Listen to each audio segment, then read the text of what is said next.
धन्यवाद हो। நாம் இப்பொழுது கர்த்தருடைய வார்த்தைக்கு நேராக கடந்து செல்லலாம். परमेश्वर के वचन की ओर जाएंगे। ஒரு வசனத்தை வாசிக்கலாம். एक वचन पढ़ेंगे। 1 கொரிந்தியர் 3 அதிகாரம் 16-17 வசனம். पहला कोरिन्थियों का किताब 3 अध्याय 16 और 17 वचन। நீங்கள் தேவனுடைய ஆலயமாய் இருக்கிறீர்கள் என்றும் தேவனுடைய ஆவி உங்களில் வாசமாய் இருக்கிறார் என்றும் அறியாதிருக்கிறீர்களா? ஒருவன் தேவனுடைய ஆலயத்தை கெடுத்தால் அவனை தேவன் கெடுப்பார். தேவனுடைய ஆலயம் பரிசுத்தமாய் இருக்கிறது, நீங்களே அந்த ஆலயம். ஆமென். क्या तुम नहीं जानते कि तुम परमेश्वर का मंदिर हो और परमेश्वर का आत्मा तुम में वास करता है? यदि कोई परमेश्वर के मंदिर को नष्ट करेगा तो परमेश्वर उसे नष्ट करेगा, क्योंकि परमेश्वर का मंदिर पवित्र है और वो तुम हो। இந்த வார்த்தைக்காக நாம் ஜெபிக்கலாம். वचन के लिए हम प्रार्थना करेंगे। தேவன் தாமே இதை நம்மளுக்கு பிட்டு தர வேணும். प्रभु स्वयं हमें इसे तोड़ कर दे। எங்கள் மத்தியில் வாசமாக இருக்கிற எங்கள் தேவனாகிய இயேசுவே உம்மை ஸ்தோத்திரிக்கிறேன். हमारे बीच में निवास करने वाले प्रभु यीशु आपको धन्यवाद करते हैं, ஏனெனில் நீர் வாக்குத்தத்தம் பிரகாரம் எங்கள் மத்தியில் நீர் அசைவாடு கொண்டு இருக்கிறீர். அதற்காக உம்மை ஸ்தோத்திரிக்கிறேன். क्योंकि आप वाग्दान के अनुसार हमारे बीच में है, उसलिए धन्यवाद करते हैं। கர்த்தாவே, இந்த வேளையிலேயும் இந்த ஜீவ அப்பமாகிய வார்த்தையை எங்களுக்கு பிட்டு தாரும். प्रभु इस समय में भी इस जीवन के रोटी ये वचन को आप हमें तोड़ कर दीजिए। அது எங்கள் உள்ளத்தையும் எங்களுடைய சிந்தனைகளையும் எங்களுடைய சரீரங்களையும் பரிசுத்தமாக்கட்டும். वो हमारे हृदय को, हमारे विचार को, हमारे शरीर को पवित्र करने दे। கர்த்தாவே, இது உம்மால் மாத்திரமே முடியும் என்று நாங்கள் அறிந்திருக்கிறோம். प्रभु ये केवल आपसे ही होगा, हम जानते हैं। எங்களால ஒண்ணுமே முடியாது அப்பா. हमसे कुछ ना होगा प्रभु। நீர் எங்களை மறுபிறப்பு தந்து பெற்று எடுத்திருக்கிறீர். आपने हमें एक नया जन्म देकर हमें जो है उत्पन्न किया है, ஆகையினால உம்முடைய வாக்கின்படியே இந்த ஜீவாப்பத்தை எங்களுக்கு பிட்டு इसलिए தருவீராக. आपके वचन के अनुसार ये जीवन का रोटी आप हमें तोड़ कर இது दीजिए। இயேசு என்னும் உங்க பேர்ல கேட்கிறேன் அப்பா. यीशु इस पवित्र नाम से हम मांगते हैं प्रभु, ஆமென். आमीन। மறுபடியும் வாசிக்கலாம். फिर से हम पढ़ेंगे। நீங்கள் தேவனுடைய ஆலயமாய் இருக்கிறீர்கள் என்றும் ஆமென். தேவனுடைய ஆவி உங்களில் வாசமாய் இருக்கிறார் என்றும் அறியாதிருக்கிறீர்களா? ஏன் அறியாமல் இருக்கிறீர்களா? ஒருவன் தேவனுடைய ஆலயத்தை கெடுத்தால் ஒருவன் தேவனுடைய ஆலயத்தை கெடுத்தால் அவனை தேவன் கெடுப்பார். அவனை தேவன் கெடுப்பார். தேவனுடைய ஆலயம் பரிசுத்தமாய் இருக்கிறது, தேவனுடைய ஆலயம் பரிசுத்தமா இருக்கிறது, நீங்களே அந்த ஆலயம். நீங்களே அந்த பரிசுத்த ஆலயம். क्या तुम नहीं जानते क्या कि तुम नहीं जानते हैं तुम परमेश्वर का मंदिर हो तू परमेश्वर की मंदिर हो और परमेश्वर का आत्मा तुम में वास करता है? परमेश्वर की आत्मा तुम्हें वास करता है। यदि कोई परमेश्वर के मंदिर को नष्ट करेगा यदि कोई परमेश्वर की मंदिर को नष्ट करेगा तो परमेश्वर उसे नष्ट करेगा, परमेश्वर उसको नाश कर देगा। नष्ट क्योंकि- करेगा बोलेगा तो वही की बात है। हाँ, क्योंकि परमेश्वर का मंदिर पवित्र है क्योंकि परमेश्वर का मंदिर पवित्र है और वो तुम हो। वो तुम ही है, वो पवित्र मंदिर है। हालेलुया। हालेलुया। தேவன் நம்மளை தெரிஞ்சு கொண்டார். प्रभु ने हमें चुन लिया है, நம்மளை அவர் பரிசுத்தப்படுத்தும்படி, அவரை போல மாற்றும்படி அவர் நம்மளை தெரிந்து கொண்டார். हमें पवित्र करने के लिए, उसके समान बनाने के लिए उसने हमें चुन लिया। அது நாம செய்கிறது இல்ல, ये हम नहीं करते हैं, நம்முடைய அது தேவனே அந்த ஜாதியில ஒவ்வொன்றும் தன் தன் ஜாதியுடைய விதைகளுடைய உள்ள மர கனி தரும் என்னது மரங்களை பிறப்பி விதைகளை பிறப்பிக்க கடவுதுன்னு சொன்னாரு, முளைக்க கடவுதுன்னு சொன்னாரு, முளைச்சிட்டு. प्रभु ने उन जाति के उस बीज के ओर से वो पेड़ फल पेड़ बड़े हो जा करके कहा और उसने उत्पन्न होना शुरू कर दिया தன் தன் ஜாதி, अपने अपने जात में। இங்க நம்ம ஜாதி கிடையாது. हाँ, यहाँ पर हमारा कोई जात नहीं है, நாம மனுஷ ஜாதி. अभी हम मनुष्य जाति के हैं। நாம குரங்கு பிள்ளைய பக்க முடியாது, हम जो है बंदर को जन्म नहीं दे सकते, இல்லைக்கு ஒரு சிங்க பிள்ளைய பக்க या முடியாது. कोई शेर के बच्चे को जन्म नहीं दे सकते। மனுஷன் பக்க முடியுமா? क्या वो पैदा कर सकता है? முடியாது. इंसान? नहीं। ஆனா வேதம் சொல்லுது, तो वचन कहता है நாம தேவனுடைய சாயலின்படியும் அவருடைய ரூபத்தின்படியும் நாம சிருஷ்டிக்கப்பட்டவர்கள். हम प्रभु के रूप से उसकी साया के थ्रू हम बनाए गए हैं। அப்படின்னா அவருடைய சோபத்தின்படியே அவருடைய குணங்கள், அந்த ரூபங்கிறது அவருடைய குணங்களை எல்லாம் தரித்து கொண்டு நம்மளை உருவாக்கி இருக்கிறார். इसका मतलब उसका परमेश्वर का स्वभाव और उसके गुण से भरकर हमें प्रभु ने நன்மை बनाया। தீமை இன்னதென்று அறியும் அறிவை தந்து நம்மளை படைத்திருக்கிறார். अच्छाई बुराई क्या है, ये जानकारी हमें जानने जैसा प्रभु ने हमें बनाया है। ஆனா நமக்கு பிசாசு எப்படியாவது இவனை ஏமாற்றணும்னு சொல்லி ஏதேன் தோட்டத்துல அவங்களை ஏமாத்திட்டாங்க. पर शैतान कैसे भी इन्हें फंसाना है करके सोच कर और एदेन के बाग में उसे फंसा देता है। அந்த தேவனுடைய வாக்க மீறினதுனால வந்தது என்ன? प्रभु के वचन के विरोध जाने के वजह से आने वाली क्या बात है? தேவனுடைய வார்த்தையின் மேல சந்தேகப்பட்டதுனால வந்த நன்மை என்ன? प्रभु के वचन पे शंका करने से आया हुआ क्या तकलीफ है? வேதனை, துக்கம், கண்ணீர் எல்லாம் அவன் மேல வந்துச்சு.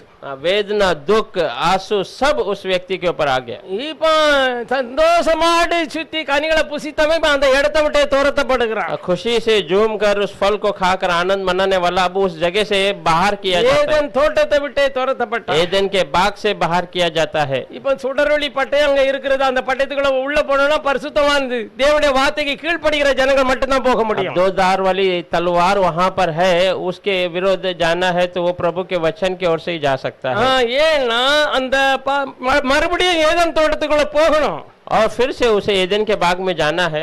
அவன் பரிசுத்தமா இருந்தாதான் அதுக்குள்ள போக முடியும். पवित्र होगा तो ही वहां से जा सकता है। அங்க ஏதேன் தோட்டத்துக்குள்ள முதலாவது நம்முடைய கர்த்தராகிய இயேசு கிறிஸ்து கடந்து சென்றார். उस एदेन के बाग में पहला प्रभु यीशु वहां से गुजर कर गया। அங்கே இருக்கிற சுடரொளி பட்டயம் அவரை வெட்டினது.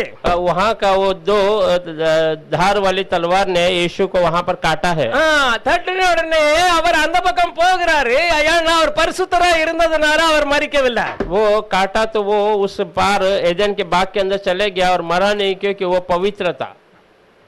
அதனால அவர் போய் அந்த வாசலை திறந்து வச்சிட்டாரு. तो वो जाकर उस द्वार को वहां पर खोल दिया। இப்ப இயேசுவை நம்புகிற எல்லாரும் அந்த தோட்டத்துக்குள்ள சந்தோஷமாட்டு கடந்து செல்ல வேணும். यीशु पे विश्वास करने वाले हर एक लोग उस बाग में उसके अंदर से वो आनंद से जा सकते हैं। எவ்வளவு பெரிய ஒரு பாக்கியத்தை கர்த்தர் உண்டாக்கி இருக்கிறாரு. इतना बड़ा सौभाग्य को प्रभु ने அந்த பட்டயம் வெட்டினது. ஆனா இப்ப அங்க என்ன இல்ல, அங்க வாசல் இவர் திறக்கிறாரு. அது திறக்க விடாம வெட்டிச்சது. ஆனா இவர்கிட்ட என்ன இருக்குது? பரிசுத்தம். हाँ, वो द्वार को खोलने का प्रयास किया तो वो ये तलवार ने उन्हें काटा, पर इनके पास क्या था? पवित्रता।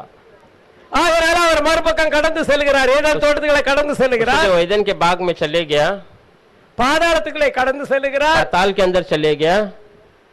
இப்போ வானத்திலும் பூமியிலும் சகல அதிகாரத்தையும் மனிதனுக்கு கொடுக்கப்பட்டிருந்த ஆதாமுக்கு கொடுக்கப்பட்டிருந்த அத்தனையும் திரும்ப பெற்றுக்கொண்டார். अब आसमान के नीचे धरती के ऊपर सारा अधिकार जो इंसान को दिया गया था आदम को, फिर से वो प्रभु यीशु ले लेता है। இது மாத்திரமல்ல, அதை காட்டிலும் மேலான இன்னொரு ஆசீர்வாதம் தந்துட்டாரு. ये केवल उससे भी बड़ा एक आशीष प्रभु ने दिया। 1:3 வாசிங்க. एफेसियों का किताब 1:3 वचन पढ़ेंगे।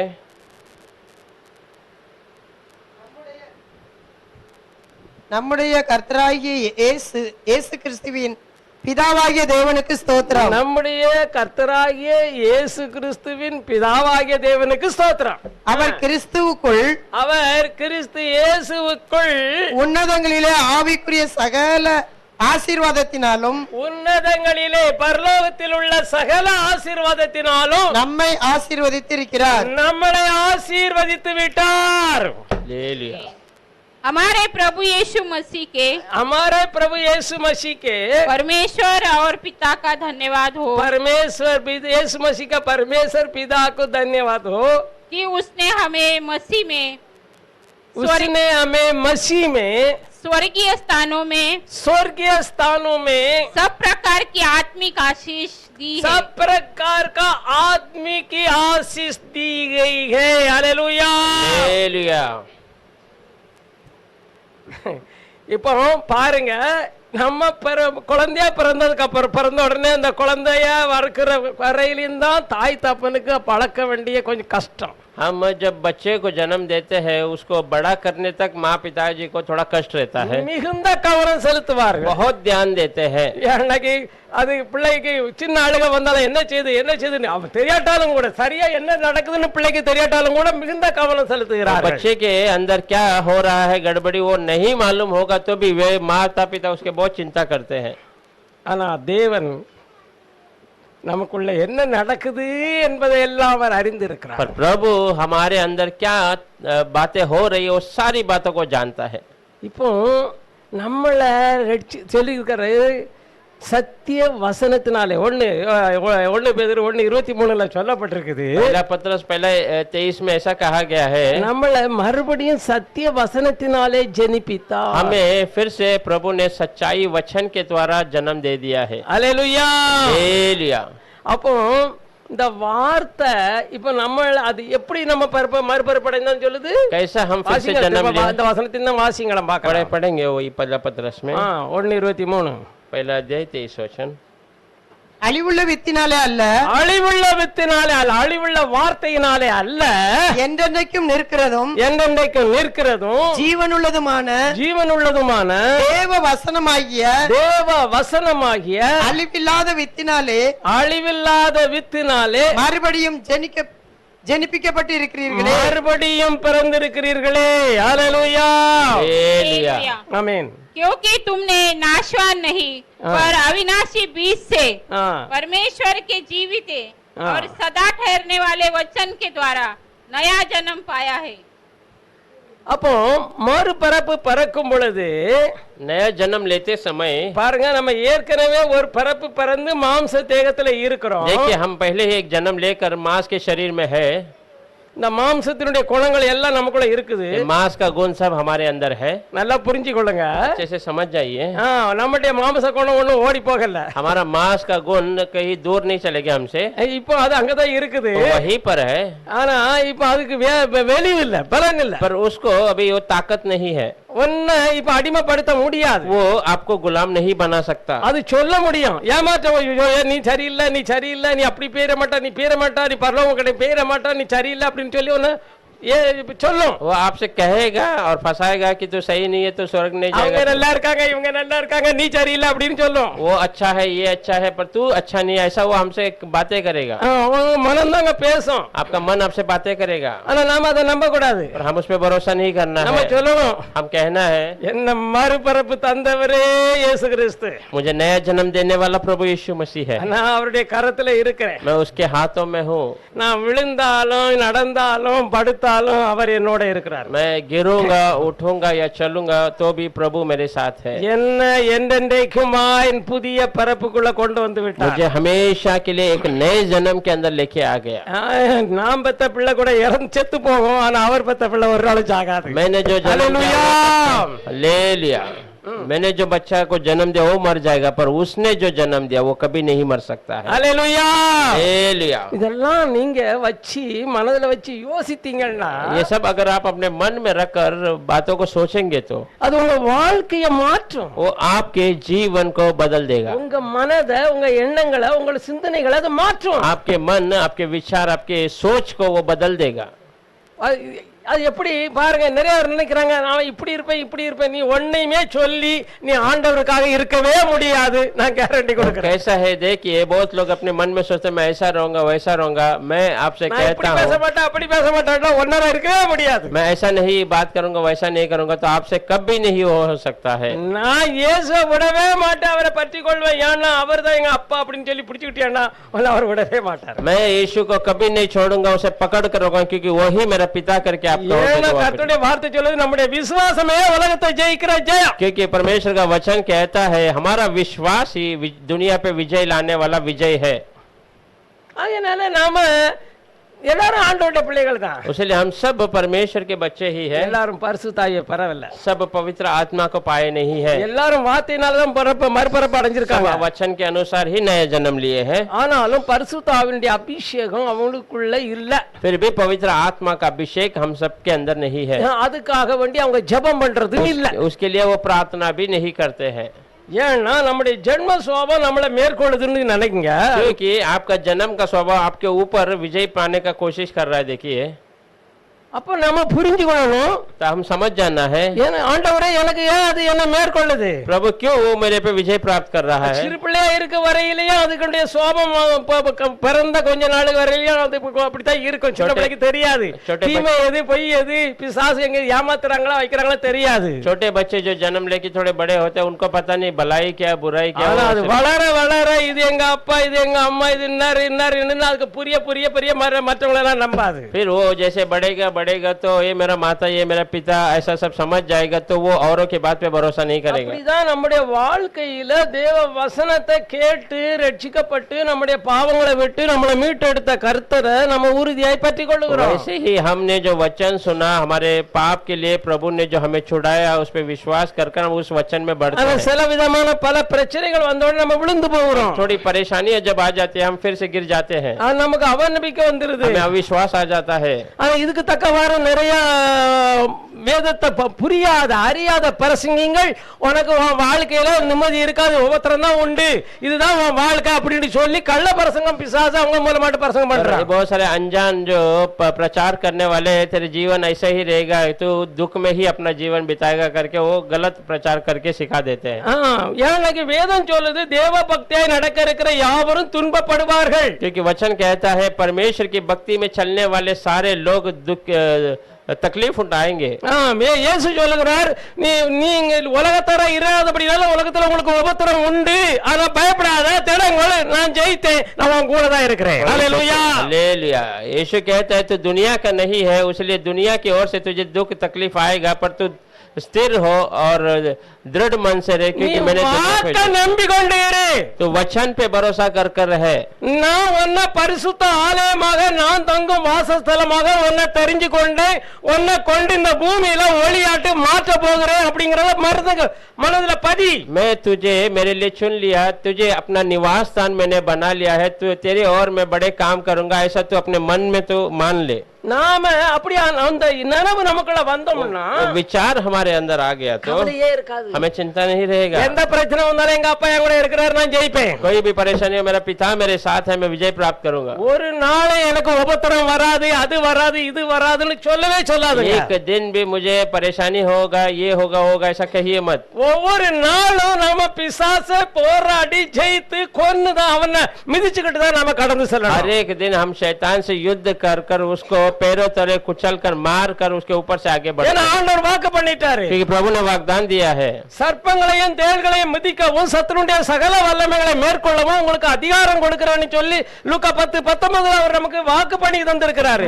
सर्प और बिच्छू को तू कुचलेगा, शैतान के सारे अधिकारी पे तू राज करेगा करके प्रभु ने लूक के 10:19 में बता दिया। சத்துருடைய வல்லமை ஒண்ணுமே மேற்கொள்ள முடியாதுன்னு சொல்லி இருக்கிறாரு। शत्रु का कोई भी सामर्थ्य तेरे पे राज नहीं कर सकता है। அப்போ எந்த ஒரு பிரச்சனையோ எந்த உபத்திரமோ எந்த கஷ்டமோ வந்தா நாம கவலையே பட மாட்டோம்। तो कोई परेशानी कोई कष्ट आए तो भी आप चिंता नहीं करोगे। ஒரு உதாரணத்துக்கு நீங்க இஸ்ரேல் ஜனங்களை எடுத்துக்கொள்ளலாம்। एक उदाहरण में आप इजराइल लोगों को ले सकते हैं। அவர்களை எகிப்தில இருந்து அடிமை நோகத்தில இருந்து கர்த்தர் வெளியே கொண்டு வருகிறார்। तो मिस्र की गुलामी से प्रभु वहां से बाहर लेके आया। ஆனா தேவன் அவரோட இருக்கிறாரு, प्रभु उनके साथ है।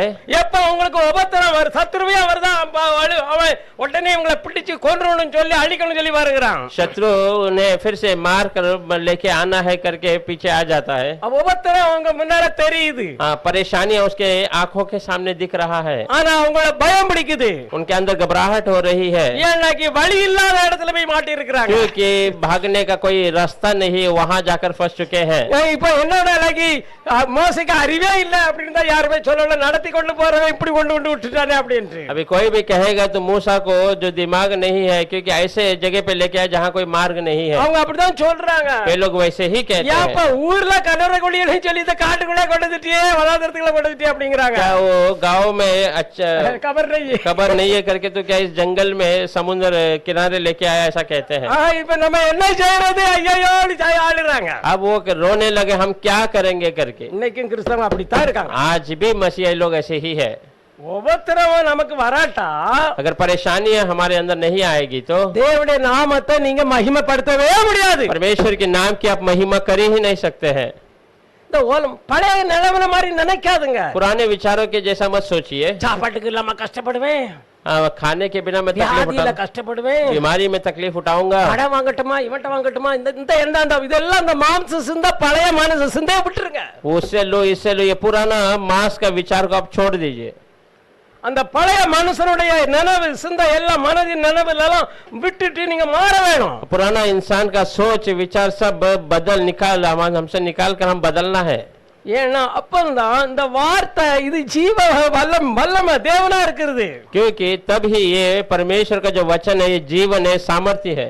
இது உங்களை எப்படி நடத்தணும், சரியான பாதையில நடக்கும், உங்களுக்கு விரோதமா எவ்வளவு பெரிய சத்துரு வந்தாலும் ஜெயத்தை கொடுக்கும். ये आपको कैसा मार्ग में चलाना है, सही मार्ग में चलाकर हर एक जगह पे आपको विजय देगा. நீங்க 1 யோவான் 2:17 வாசிச்சீங்கன்னா, पहला यूहन्ना 2 अध्याय 17 पढ़ेंगे तो 17-27 தெரியல, வாசிக்கலாம் பாருங்க.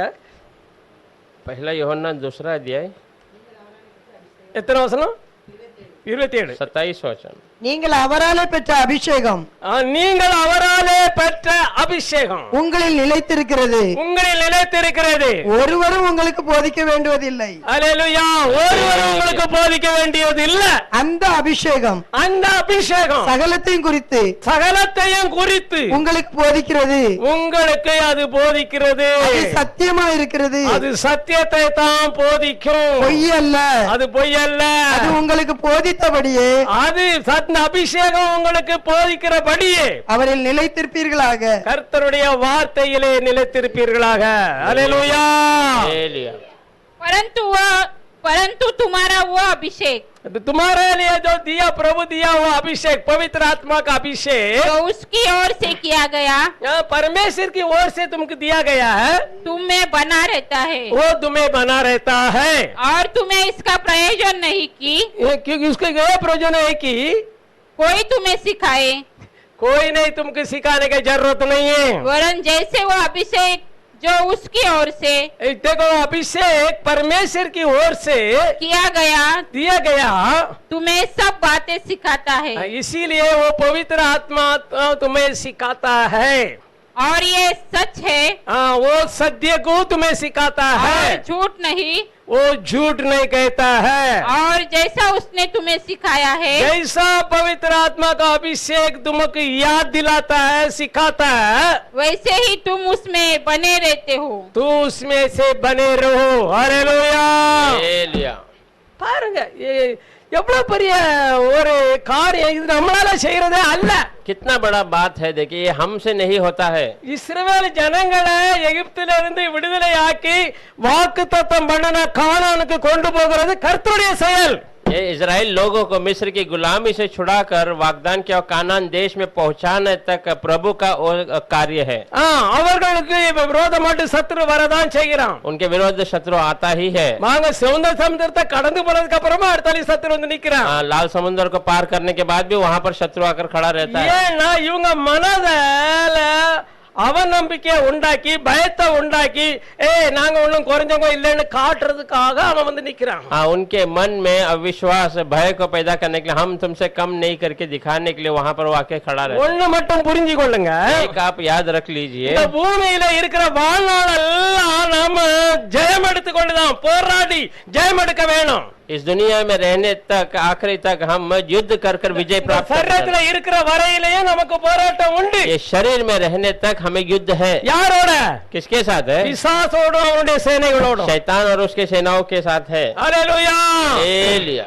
மனுஷனோட அல்ல, इंसान के साथ नहीं है. இப்ப பாருங்க, நம்ம இருந்து மணிப்பூரா, மணிப்பூர்ல பாருங்க, அங்க என்ன காரியம் பயங்கரமான காரியங்கள் நடக்குது. मणिपुर में देखिए, बहुत भयंकर बातें हो रही है. அங்க போலீஸ் ஸ்டேஷன்ல வச்சிருந்தா 5000 துப்பாக்கிகள் எல்லாம் கொண்டு போயிட்டாங்க. 5 லட்சம் குண்டுகளையும் கொண்டுட்டு போயிட்டாங்களாம், அடிச்சு உடைச்சு. पुलिस स्टेशन में रखा 5000 बंदूक और गोलियां सब लेकर उनको मार कर लेके चले गए. அங்க 250 சர்ச்சுகள் உடைக்கப்பட்டிருக்குது. 250 कलीसिया को वहां पर वो लोग तोड़ दिए हैं. அப்ப பாருங்க இங்க என்ன நடக்குது. देखिए यहाँ पर क्या हो रहा है. பிஜேபி ஆட்சி தான் நடக்குது. वहाँ बीजेपी का राज ही चल रहा है. அங்குள்ள பிரைம் மினிஸ்டர் என்ன சொல்றாரு, वहाँ का प्रधान क्या कहता है, நாங்க தீவிரவாதிகள் 40 பேரை சுட்டு கொன்றோம்.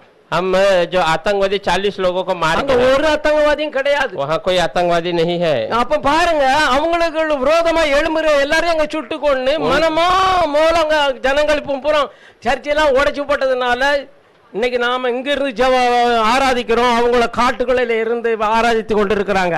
वहाँ पर कलीसिया सब तोड़ कर डाल दिया है। आज देखिए हम यहाँ पर आराधना कर रहे हैं, वो लोग जंगलों में ஆயிரக்கணக்கான வீடுகளை இடிச்சு நொறுக்கி போட்டிருக்காங்க. நீங்க हजारों। பார்க்கலாம், அந்த செய்தி பாத்தீங்கன்னா நீங்க தெரியும். संदेश में अगर न्यूज में आप देखेंगे हजारों घर को वो लोग तोड़ कर डाल दिए அவங்க हैं। வந்து திரும்ப இருக்க முடியாது. वहाँ पर वो फिर से आकर बस नहीं सकते हैं। இனி கர்த்தர் தான் அவங்க கிரியை செய்ய வேணும். वहाँ परमेश्वर ही काम करना है। நாம ஜெபம் பண்ணனா தான் கர்த்தர் கிரியை செய்வார். हम प्रार्थना करेंगे तब वहाँ परमेश्वर काम நம்முடைய करेगा। ஜெபத்துக்கு கர்த்தருடைய கண்கள் செவிகள் பார்த்து கொண்டிருக்குது, திறந்திருக்குது. हमारी प्रार्थना के लिए प्रभु के कान और आंख हमेशा खुली रहती है, ஆகையினால நாம ஜெபிக்க வேணும். इसलिए हम प्रार्थना करना है। ஏனைக்கு அவங்க அது அவங்களுக்கு அந்த இடங்கள்ல வந்து அவங்க குடியிருக்க முடியாது. இவங்கள்ட்ட துப்பாக்கி இருக்குது, எதிர் பார்ட்டி கிட்ட ரெண்டு பார்ட்டியார் இருந்தாங்க சண்டை போட்டுட்டு இருக்காங்க. दो पार्टी होकर वहाँ पर झगड़ा कर रहे हैं, इनके पास पूरे बंदूक और हथियार है, उनके पास कुछ नहीं है।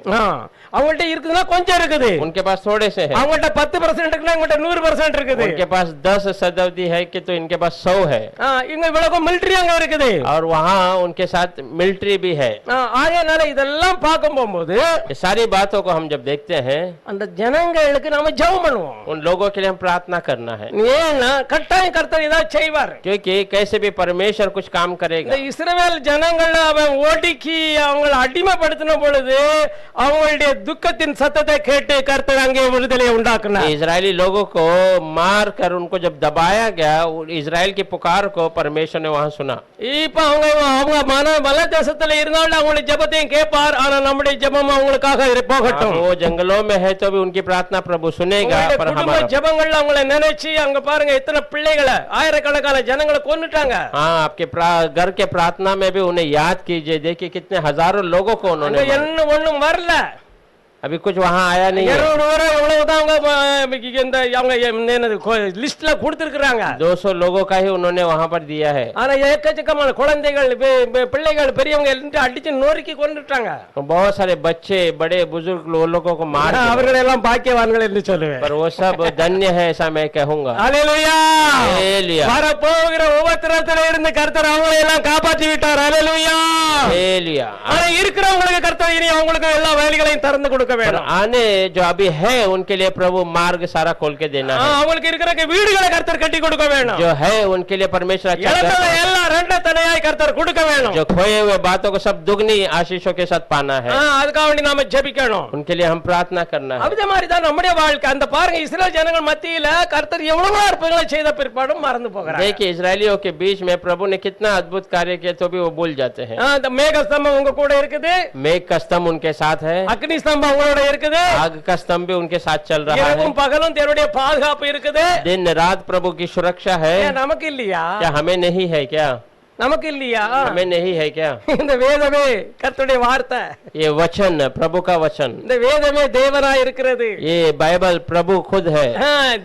இந்த வேதத்தில் உள்ள ஒவ்வொரு வார்த்தையும் தேவனாய் இருக்கிறது. ये बाइबल का हर एक वचन प्रभु है। தேவன் சொன்ன வார்த்தை தான் தேவனாய் இருக்கிறது. प्रभु ने जो कहा वो वचन ही प्रभु है। மற்றவங்க சொன்ன வார்த்தை எல்லாம் அதுல எழுதப்பட்டிருக்குது, ஆனா அது தேவன் கிடையாது. हाँ, बाकी लोगों ने कहा वो लिखा गया पर वो प्रभु नहीं है। ஏன்னா நாம புரிஞ்சு கொள்ளும்போது அந்த சம்பவங்கள் எல்லாம் எழுதப்பட்டிருக்குது. क्योंकि हम समझने के लिए वो सारी बातों को प्रभु ने यहाँ लिखा है। தேவனுடைய வார்த்தைக்கு கீழ்ப்படிந்தவங்களுடைய வாழ்க்கையும் கீழ்ப்படியாதவங்களுடைய வாழ்க்கையும் தேவன் எப்படி நடத்தினாரு காத்தாருங்கிறத எழுதப்பட்டிருக்கிறது. प्रभु के बातों को सुनने वाले न सुनने वाले कैसा उन्होंने चाल चलन उनका चला, प्रभु ये बातों को यहाँ लिख कर रखा है। அப்ப தேவன் நம்மளை பெருத்தெடுத்தார், இந்த ஆலயத்தை கெடுத்தா அவனை நான் கெடுப்பேங்க. तो परमेश्वर हमें अलग कर किया इस दुनिया से, इस मंदिर को कोई खराब करेगा तो मैं उसे खराब करूंगा, ऐसा कह। எப்படி நாம நம்முடைய ஆலயத்தை கெடுப்போம்? कैसा हम हमारे मंदिर इस मंदिर को खराब कर सकते हैं?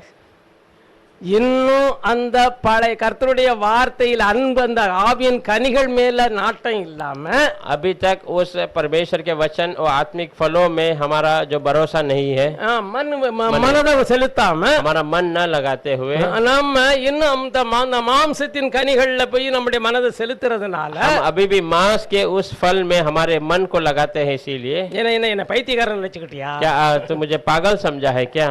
நான் இப்ப பாப்பேன் பாரு, விட மாட்டேன், நான் ரெண்டு உண்டியிலன்னு பாத்துறேன் அப்படின்னு சொல்றேன். अभी देखूंगा बाद में तुझे छोड़ूंगा नहीं, ऐसा वो कहने वाली मांस का विचार है। பாருங்க, பழி வாங்குற சிந்தை, जो बदला लेने का विचार, இதெல்லாம் கர்த்தர் நம்மள இருந்து மாற்றுவார். ये सारी बातों को प्रभु हमसे बदलेगा. நாம கர்த்தரிடத்துல ஒப்பு கொடுத்தாதான் மாற்றுவார். हम जब प्रभु के हाथों में देंगे तब वो தேவனுக்கு बदलेगा. பிரியமில்லாத எண்ணங்கள், கோபங்கள், எரிச்சல்கள், கசப்புகள், வெறுப்புகள் வந்த உடனே ஆண்டவரை நோக்கி ஜெபம் பண்ண வேணும். प्रभु के विरोध जो आने वाले क्रोध, गुस्सा, कड़वाहट आते ही हम प्रभु की ओर प्रार्थना करना है. ஏன்னா நம்மளை கோபப்படுத்துறதுக்கு நம்ம வீட்டுக்குள்ளே தான் ஆட்கள் இருக்கோம். क्योंकि हमें गुस्सा कराने, दिलाने के लिए வெளியே हमारे घर உள்ளவங்க में- கோபப்படுத்துறா நாம கண்டுக்கிட மாட்டோம். बाहर वाले लोग हमें क्रोधित करेंगे तो हम उसे ध्यान नहीं देंगे. நம்முடைய பிள்ளைகள், நம்முடைய மனைவி, நம்முடைய புருஷன், நம்முடைய ஜனங்கள் தான் நம்மளை கோபப்படுத்துவாங்க. हमारे बच्चे, हमारी औरत, हमारे रिश्तेदार ही हमें क्रोधित करते हैं.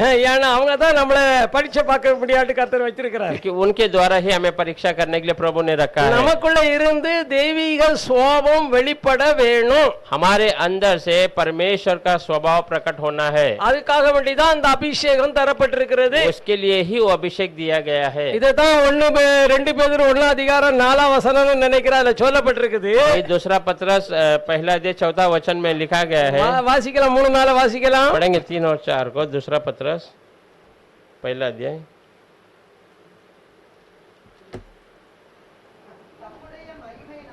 தம்முடைய எங்கேனாலும் 3 வருஷங்க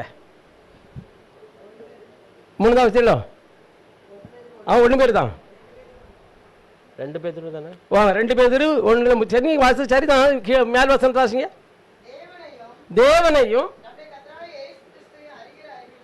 எதுல தேவனையும் நம்முடைய கர்த்தராகிய இயேசு கிறிஸ்துவை அறிகிற அறிவு மட்டும் நமக்கு வந்துட்டுனா உங்களுக்கு கிருபையும் சமாதானமும் பெருகி கொண்டே போகும். தம்முடைய மகிமையினாலும் காருண்யத்தினாலும் நம்மை அழைத்த தேவனை அறிகிற அறிவினாலே இந்த வாழ்க்கைக்கு வேண்டிய ஜீவனுக்கும் இந்த பரிசுத்த வாழ்க்கைக்கு வேண்டிய பரலோக சிந்தைய ஆசீர்வாதங்களையும் யாவற்றையும் அவருடைய பரிசுத்த ஆவியினுடைய அபிஷேகமானது நமக்கு தந்ததோடு நிற்காம இந்த இச்சையினால் ஆசையினால வருகிற எல்லா அசுத்தங்களுக்கும் நம்மளை விலக்கி காக்கும். அவருடைய திவ்ய சுபாவத்துல நம்மளை அது கொண்டு போய் இணைக்கிறது. அல்லேலூயா. हालेलुया. परमेश्वर के और हमारे प्रभु यीशु की पहचान के द्वारा अनुग्रह और शांति तुम में बहुताई से बढ़ती जाए. आमीन. क्योंकि उसकी ईश्वरीय सामर्थ्य ने जो ईश्वरीय सामर्थ पवित्र आत्मा का अभिषेक सब कुछ जो जीवन और भक्ति से संबंध रखता है, जो तुम्हारे जीवन में भक्ति का जिंदगी बिताने के लिए जो चाहिए हमें उसी की पहचान के द्वारा दिया है. देखो प्रभु का तो पहचान यीशु मसीह का और प्रभु का पहचान के द्वारा पवित्र आत्मा का अभिषेक से तुम्हें दिया गया, जिसने हमें अपनी ही महिमा और सद्गुण के अनुसार बुलाया है. देखो प्रभु का सद्गुण उस महिमा में हम भागीदार होने के लिए हमें बुलाया है. हालेलुया. हालेलुया. அப்போ தேவனுடைய திவ்ய சுபாவத்துல நம்மளை வளர்க்க வேணும், நம்முடைய சுபாவங்கள் மாற வேணும். இதுதான் கர்த்தருடைய சித்தம். प्रभु के दिव्य स्वभाव में हम बढ़ना है, हमारा स्वभाव बदलना है, यही प्रभु की मर्जी है. அப்போ எங்க நம்முடைய மாற்றம் உண்டாகுது? कहाँ पर बदलावट होता है? பேரை மாத்தினதுனாலயோ ட்ரெஸ் மாத்தினதுனாலயோ नाम बदलने से या कपड़ा बदलने से नहीं. நீ மதத்தை மாத்தினதுனாலயோ ஒண்ணும் பிரயோஜனம் கிடையாது. जात पात बदलने से कोई लाभ नहीं है. மனதை தேவனுடைய வார்த்தைக்கு நேராக திருப்ப வேணும். तेरे मन को प्रभु के वचन की ओर तुझे मोड़ना है. அப்ப தேவன் உன் மனதை மாற்றினாரு, நீ அதுல நிலைச்சிருக்க வேணும். तो प्रभु ने तेरे मन को बदला है तो उसमें स्थिर रहना है. இதுக்குள்ள நீ கசப்பு வெறுப்பு எல்லாம் வைக்கும் பொழுது உன் ஆலயத்தை நீ கெடுக்கிறா. और उस बदलावट मन में तो कड़वाहट, क्रोध, गुस्सा रखता है तो तू इस मंदिर को खराब करता है. அப்போ ஜெபம் கேட்கப்படுறது இல்ல. तो तेरी प्रार्थना सुनी नहीं जाती है. அதனாலதான் உங்கள் நிறையவருடைய வாழ்க்கையில அழுகையும் கண்ணீரும் என்னைக்கும் வேதனையும் வியாதியும் நிரந்தரமா இருக்குது. इसीलिए बहुत सारे लोगों के जीवन में आज भी आंसू दुख और परेशानियां हमेशा अभी भी रहता है। எது வந்தாலும் வரும், வந்த உடனே ஒரு யுத்தம் நடந்துனா உடனே அது ஆட்டோமேட்டிக்கா நம்ம ஜெயம் எடுப்போம், ஓடி போயிடுவான். कोई भी आ जाए, आते ही हम उसके विरोध एक युद्ध करेंगे, वो अपने आप वो जगह खाली कर ஏன்னா देंगे। நம்மளோட கர்த்தர் இருக்கிறாரு. क्योंकि हमारे साथ प्रभु है। அதான் சொல்றேன், உலகத்துல உங்களுக்கு உபத்திரவம் உண்டு, தடங்கொள்ளை, நான் உலகத்தை ஜெயித்த உன் கூட தான் இருக்கிறேன். इसीलिए உனக்கு कहता है ஜெயம் தரேன். दुनिया में युद्ध है, तो स्थिर मन हो, मैं दुनिया को जीता हूँ तो मैं तेरे साथ हूँ। இதை காட்டிலும் வேற என்ன வேணும்? इससे बड़ा और क्या चाहिए? உலகத்தின் முடிவு வரைக்கும் சகல நாளும் உங்களோட இருப்பேன்னு சொல்லிட்டாரு. दुनिया के अंत तक, आखिरी तक मैं तेरे साथ रहूंगा, ऐसा कह दिया। கர்த்தர் சொல்லிட்டாரு, நான் பிதாவை வேண்டிக் கொள்வேன், எந்தெந்தைக்கு உங்களுடனே இருக்கும்படி சத்திய ஆவியாக வேறொரு தேற்றரவாளரை அவர் தந்தருள்வார்னு சொல்லுகிறாரு. हम पिता से विनती करेंगे, हमेशा हमारे साथ रहने वाला एक सहायता हमको दे देगा, ऐसा उसने कहा है। அவர் வந்து உங்களுக்கு சகல சத்தியத்துக்குள்ள நடத்துவார், உணர்த்துவார், போதிப்பார்னு वो சொல்லப்பட்டிருக்கு. आकर आपको हर एक सच्चाई के मार्ग में चलाएगा, सिखाएगा और एहसास दिलाएगा, ऐसा कहा है। அப்ப இது என்ன செய்யணும்? तो हम क्या करना है? இப்ப நாம செய்ய வேண்டியதா என்ன? अभी हम क्या करना है? என் வாழ்க்கையில ஒண்ணுமே செய்ய முடியலையே, मेरे जीवन में मैं कुछ कर नहीं पा रहा எனக்கு हूँ, சந்தோஷமா இருக்க முடியலையே, मैं खुशी में नहीं रह पा रहा நீ செய்ய हूँ, வேண்டியது என்ன? मैं क्या करूँ? வாசிக்கலாம். पढ़ेंगे ஏசாயா 30 ऐसा का किताब 30वां अध्याय में 15 வசனத்தை வாசிங்க. 15 वचन पढ़ेंगे।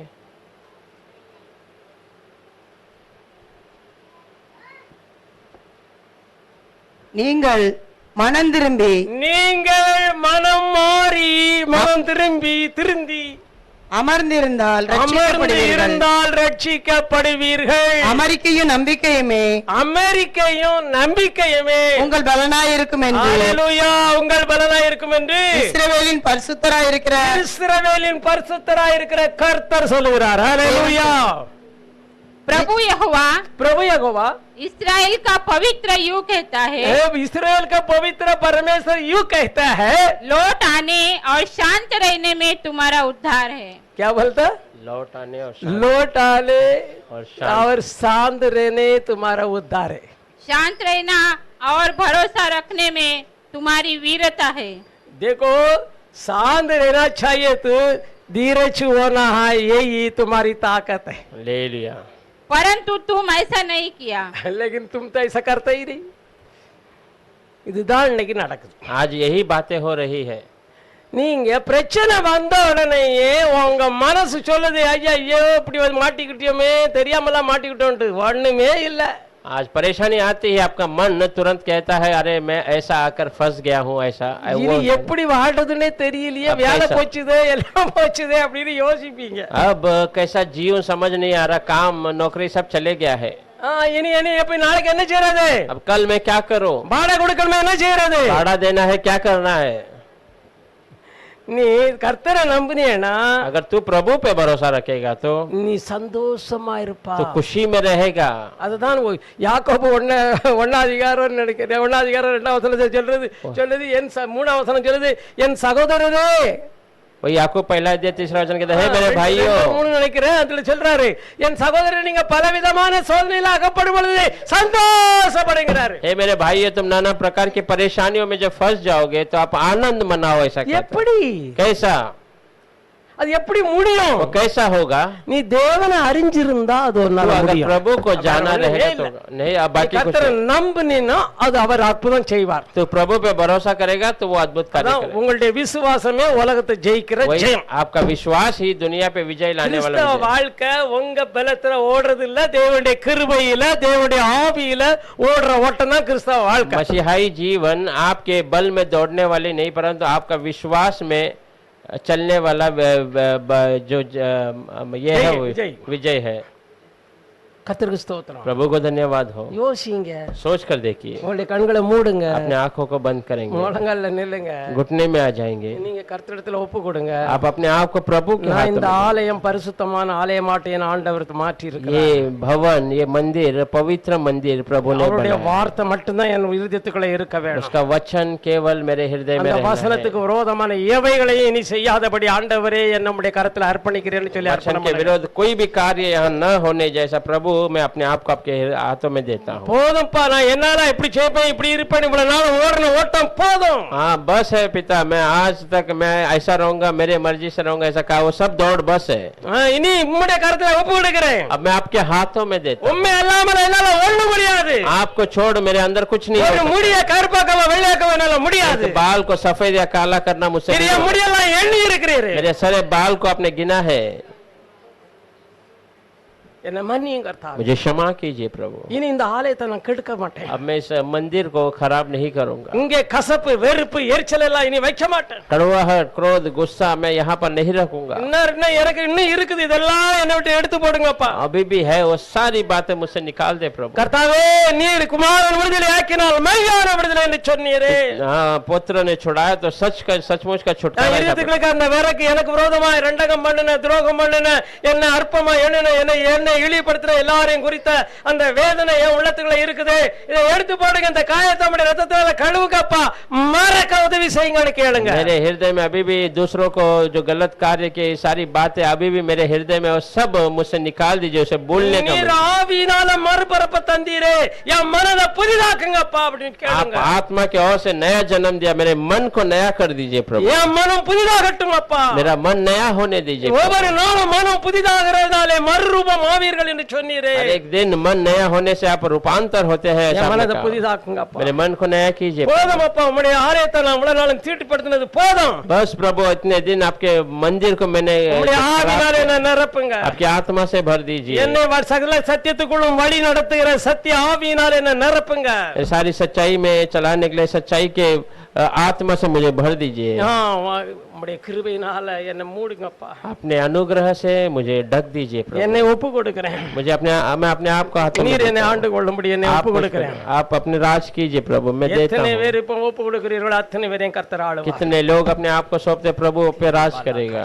நாம் ஜெபிப்போம். हम प्रार्थना करेंगे। பரிசுத்தமுள்ள தேவனே உம்மை ஸ்தோத்திரம். पवित्र प्रभु, आपको धन्यवाद करते हैं। உம்முடைய வார்த்தை எவ்வளவு இன்பமானது, आपका वचन कितना எவ்வளவு மதுரமா இருக்கிறது. कितना मीठा मधुर है। ஒவ்வொரு பிள்ளைகள் உள்ளத்தில் இருந்தும் உம்முடைய பரிசுத்த வல்லமை எழும்பணும், ஜீவ ஒளி பிரகாசிக்கணும் கர்த்தாவே. हर एक बच्चों के हृदय से आपका पवित्र सामर्थ्य उठना है, जीवन का उजाला निकलना है प्रभु।